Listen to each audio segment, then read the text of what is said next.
Hi friend ये देखो ये हूँ आमर ई रिक्सार लीड एसिड बैटेरी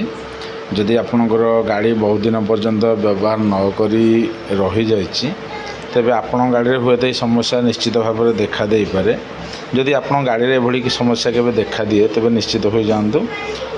फल्ट कौन हो कि गाड़ी आमर स्टार्ट हेनी जदि स्टार्ट है गाड़ी ठीक से पिकअप भी नेब ना आईभली जब लक्षण आप गाड़ी में देखा दिए के तेज निश्चित गाड़ी ग्राविटी हाइड्रोमीटर एमती ग्राविटी चेक करनी ग्राविटी निहाती 1200 प्लस रहा दरकार आउ गाड़ी प्रथम आमर भोल्टेज चेक करनी चारिटा बैटेरी सेम नाला गोटे गोटे बैटेरी यहाँ 11 पॉइंट थिला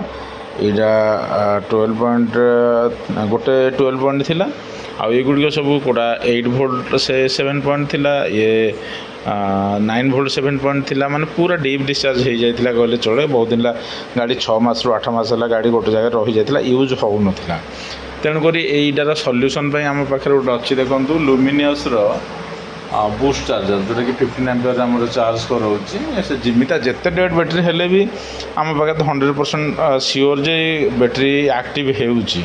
जो स्लीप मोड को जाइए एक्टिव मोड को आसी जाए देखो बर्तमान आमर चार्ज हो गला पाखापाखि देखो कन्फर्म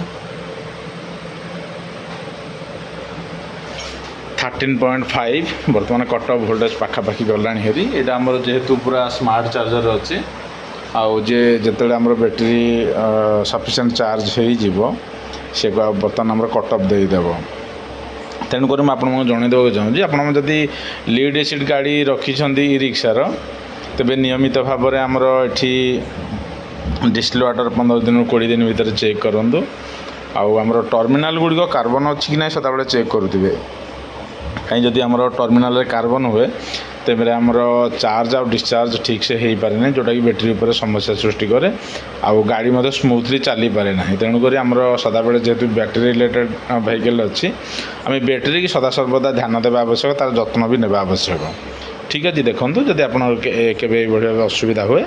तेरे ये डीप डिस्चार्ज जदि आमर कट आमर ये बूस्टर अच्छी तब डीप डिस्चार्ज को हटाइबा यहाँ आमर सक्षम अच्छी ठीक अच्छे आज ये थैंक यू।